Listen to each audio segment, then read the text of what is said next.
And we are rolling. Okay, this is Ralph back with another stream. This one, I'd like to talk about mindset. And a lot of people, when we think about mindset, we think it's all about the brain, right? It's all about what you got between your ears. And that is a part of it, but it's not everything about mindset.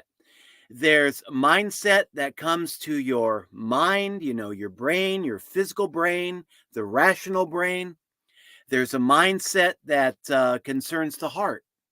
I like to think of that as your heart mind or your heart brain, your heart set. And then there's a part of your mindset that deals with your gut, your belly. A lot of times you'll hear people say that they're gutting things out. They really don't have a rational, logical plan. They're just playing it by their gut. They're gutting things out. Those are folks who are really in tune with their gut mind. But when we're talking about mindset for success, there's really three different minds that we have to focus on. What Reagan Hillier, I've been studying her a lot lately, what she calls the three brains, bringing them into harmony and into alignment. I like to think of them as the three minds: your rational mind, your heart mind, and your gut mind. Your rational mind, that's easy. A lot of us pretty much live in our rational mind. My wife tells me I live in my rational mind all the time. Very much about logic, very much about reason. Not so good when it comes to feelings and emotions, but very good when it comes to, ciphering things out and being all about the mind.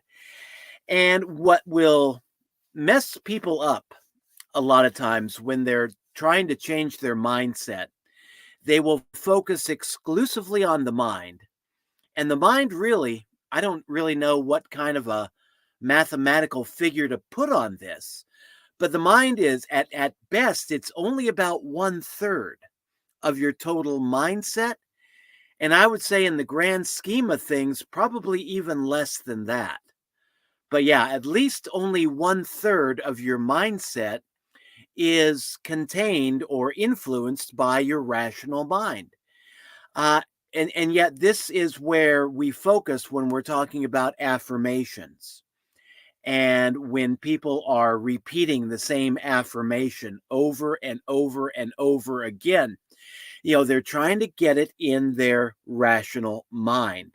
And there is a strength to that, because if you can get a new thought, a new idea, a new paradigm cemented into your mind, either consciously or subconsciously, it will eventually begin to influence everything else that you do, how you act, how you speak, how you present yourself to the outer world. So there is a value to working with your logical mind, but that really is only one part of the equation. And when we learn to bring in the heart mind and the gut mind into the picture, things can begin working for us a lot more rapidly. Now, what are the three minds? Well, the rational mind, pretty much logic, pretty much reason. It's not really about what color the car is.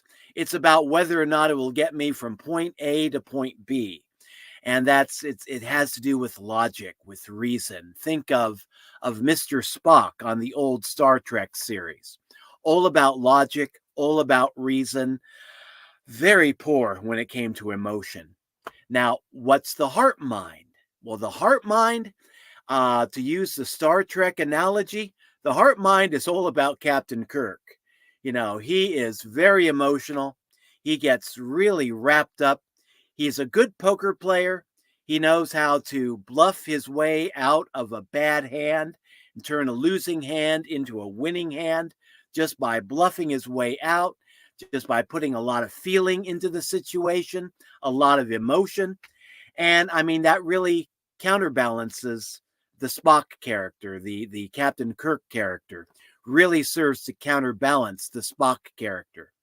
And rewatching a lot of the old episodes of the old Star Trek series, with this kind of an understanding, you kind of see what Gene Roddenberry was doing there with those characters.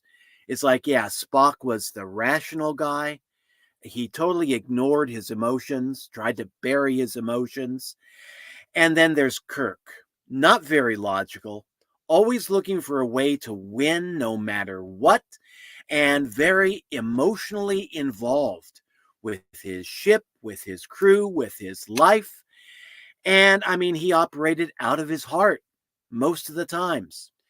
And the two characters, Captain Kirk had his weaknesses because he wasn't always the most logical person. Spock had his weaknesses because he had no clue, no frickin' clue about the power of emotion, the power of love. He was all about logic and reason. He thought those were the ultimate weapons of the humanoid being. But you join Mr. Spock and Captain Kirk together, they made a winning team on that series because one knew everything about logic and reason. The other was a master when it came to understanding emotions, motivating himself out of emotion, motivating other people out of emotion. He was very well connected with his heart. And yeah, the two of them combined made a real powerhouse. But when we're talking about the heart mind, yeah, this is a world of feeling. And when we're talking about home-based business, it's not all about numbers on a spreadsheet. It's not all about knowing the latest techniques and having the latest tools and training. It's also about having the right heart set for your business. In home-based business, in entrepreneurial circles across the board, a lot of times we will tell people you have to have a strong why if you want to succeed. And a lot of people get confused in the beginning because they don't understand, what does having a strong why in my business have to do with me being in business? And the reason is your why is going to be influenced by your heart mind. You know, it is going to influence how you think, how you feel, how you act about your home business.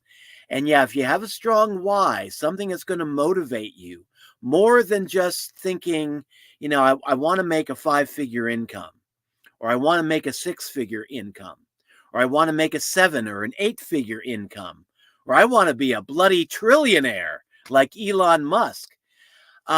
Money alone is not enough to really motivate you. You know, that's contained up in the rational mind. That's where you balance your checkbook. That's where you look at spreadsheets and balance sheets and all that stuff and read those charts and graphs and all that. But you really need to be able to feel this in your heart if you want to become successful in anything. And that's why we say you need to have a strong why in home-based business.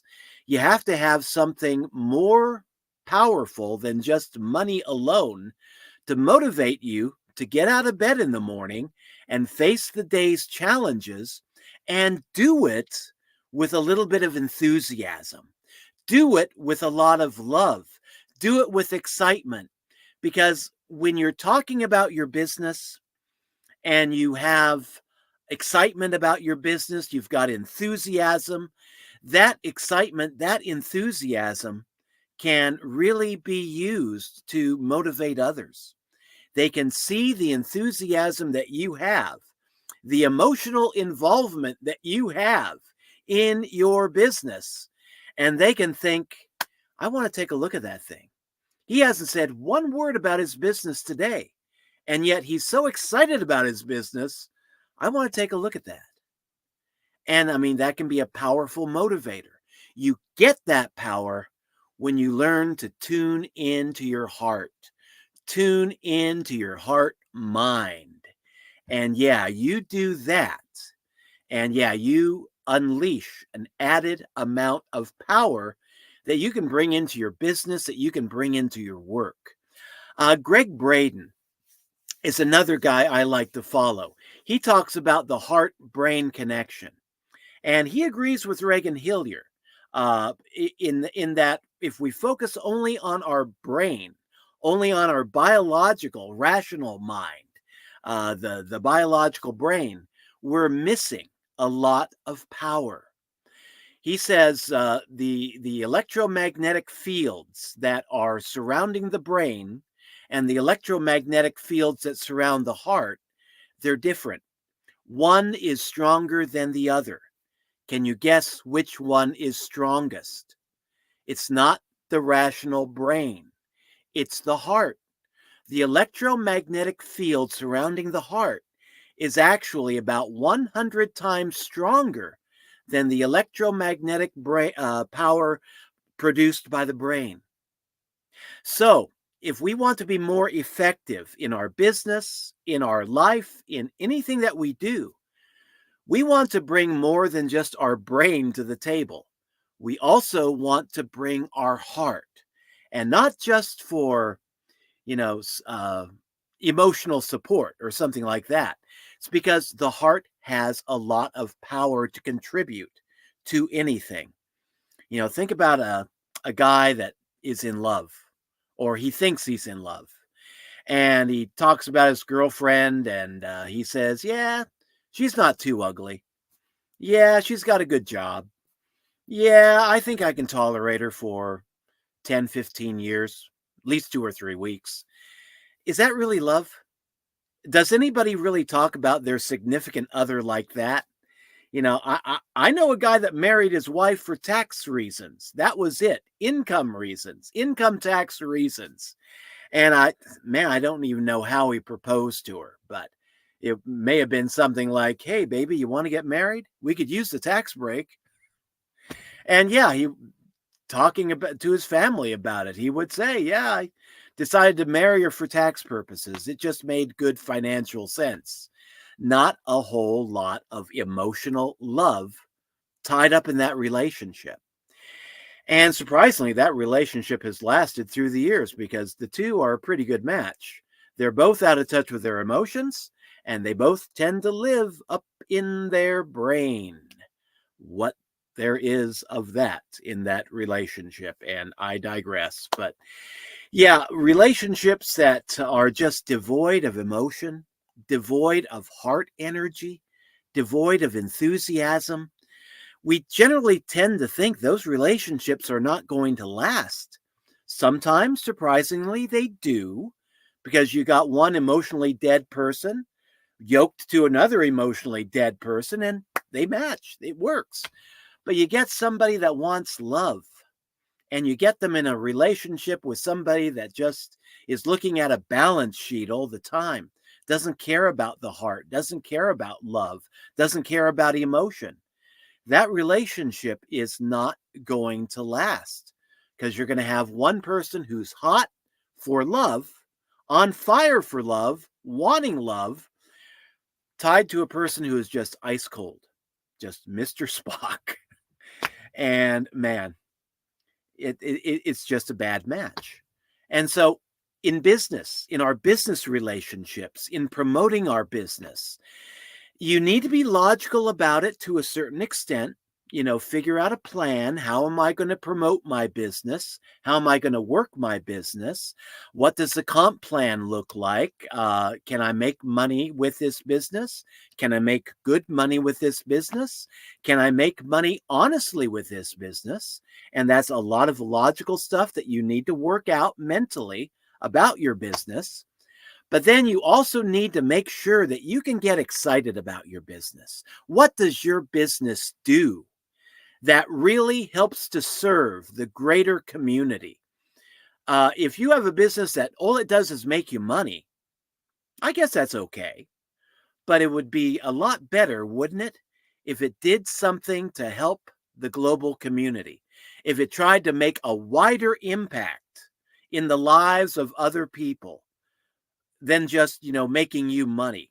If you have a business that both makes you money and does some positive good in your community, in the global community, in your national community, it does something to help improve the lives of other people, that is something you can get excited about. And yeah, again, it's more than just about money. It's about making a difference in the world and making a positive difference in the world and using that as a way to get you motivated, as a way to get yourself excited about your business. And then when other people see that you're excited about your business, they are going to get excited about it too. That excitement is going to rub off. And then even if you don't, flash your link down at the bottom of the screen or email your link to other people, eventually you're going to get a few people that become so interested in what it is that you do for a living, they're going to start seeking you out. That's the power of enthusiasm, emotion, having the heart mind being an integral part in your business. So yeah, there's the rational mind and the heart mind. Now let's go down to the gut. What is the gut mind? Well, whereas the heart mind is all about emotion, I see the gut mind as being about like survival instincts, the fight or flight part of the mind, something that is closely associated with the reptilian brain in human psychology. And yes, in human physiology, we have several parts of our brain: the higher brain, the middle brain, and the reptilian brain. And the reptilian brain tends to dominate when it comes to issues of should I flee? Should I fight? What should I do? It's all about survival instincts. And a good example of the gut mind, gut brain in action is the original Star Wars movie, A New Hope, and which they're chasing this fighter to the Death Star. And Han Solo is in the cockpit. Luke Skywalker's there. Obi-Wan Kenobi, and I think Princess Leia and the two robots are there too. And they're all watching this fighter. And Han Solo is saying, "Yeah, we need to take him out. We need to destroy this ship before it can report back to others." And then they say, "Oh, he's going towards that small moon." And then they look at that small moon and they say, "That isn't a moon." And then Han Solo speaks the immortal words, "I got a really bad feeling about this." That really bad feeling. He didn't know logically why he had a bad feeling. He didn't know logically that small moon was a Death Star capable of destroying entire planets, entire worlds. He just knew something was off, and his gut mind was kicking in, and he utters those immortal words, "I got a bad feeling about this." And it's like the audience, when I was seeing this in the movie theater, laughed at that point because a lot of us had seen the movie 10, 20 times. We knew that was the Death Star. But the first time you see the movie, you don't really know that that's the Death Star. Well, actually, you do, because they show you some behind the scenes things. But yeah, it's not really that clear that small moon is the Death Star. But in his gut mind, Han Solo was able to come to the conclusion there is something very odd about this, something bad, something that we shouldn't be messing around with. And then that's when Obi-Wan Kenobi says, "Better turn this ship around." And Han Solo says, "Yes, old man, I agree." And they try to turn around, but it's too late. They're already caught in the tractor beam. But yeah, before Han Solo could tell rationally that there was something wrong, that he was rushing into trouble, his gut kicked in and gave him a really bad feeling about that. Now, those of us that have learned to listen to our gut, there is a strength to listening to your gut. There is also a weakness to listening to your gut. And in home-based business, the one thing that really kills a lot of businesses are people that get into a business all excited. Okay, they think it makes logical sense to do this. They may even get to the point of being so excited in a heartfelt sense that they really are turned on by their business. And they may not understand it intellectually that well, but they just believe in the mission, they believe in the business, they get excited about it. It's like what Jim Rohn calls ignorance on fire. And yeah, there's a lot of power there. But it what can kill the business is the gut mind and an undisciplined gut mind. Remember, the gut is more about survival stuff, the fight or flight issues of life. And when trouble comes to a home business, like it does to anything in life, all businesses go through their times in which they have challenges, sometimes tremendous challenges. And there are days when you wake up and you ask yourself, why the heck am I doing this? Was I drunk when I signed up for this? What was I thinking? But there are also good times in your home-based business. And how you get to those good times, you learn to just go creatively through those tough times, gut your way through them, and fight your way through those troubles.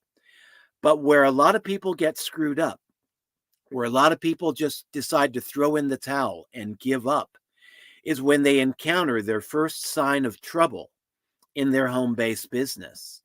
It can be something small, it can be something major, but it's their first sign of trouble.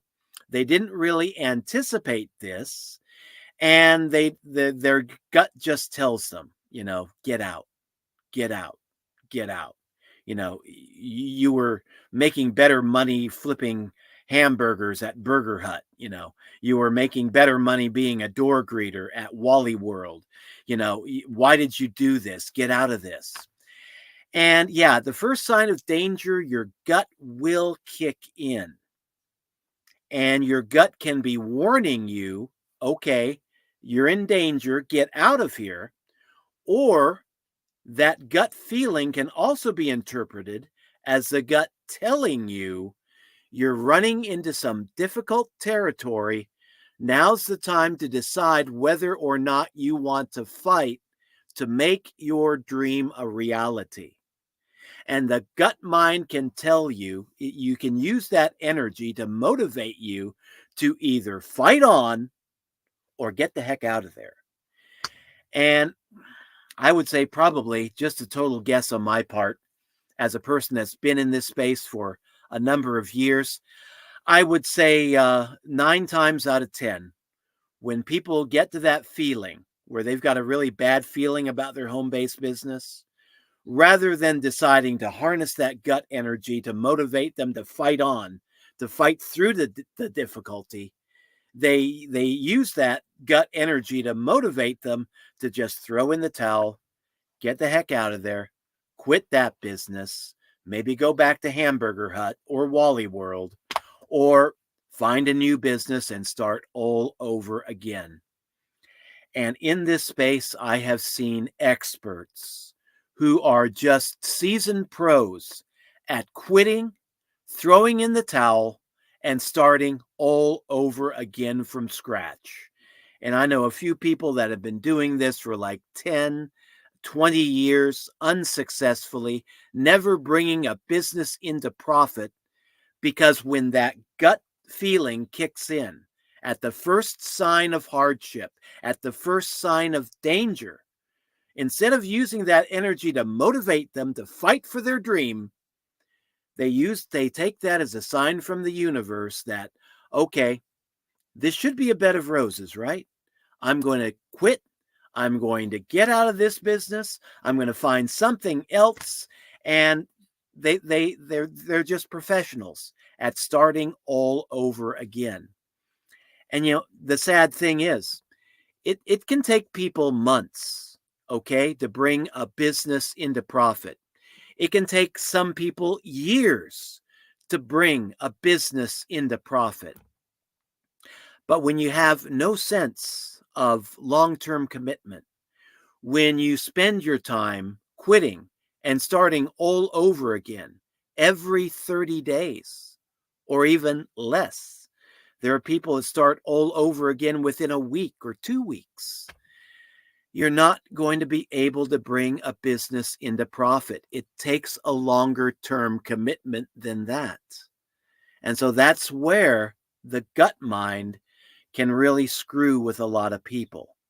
Because yeah, when we enter into times of difficulty, what happens to your appetite? You're facing something bad, like, I don't know, a tax audit. And yeah, what happens? Is your appetite fine, or do you lose your appetite? Or even something positive like being in love. Being in love, you can't eat, you can't sleep, but you feel great. It's like, okay, that's your gut talking to you.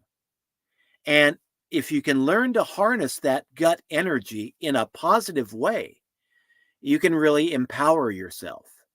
But if you let that gut rule you and just convince you it's time to quit instead of fighting on, and you don't know the difference. A lot of people are so out of tune with their gut, with their heart, with their higher rational brain that, yeah, they a lot of these feelings, a lot of these emotions, they just come in, completely blindside them, take people by surprise, and they don't know how to handle it.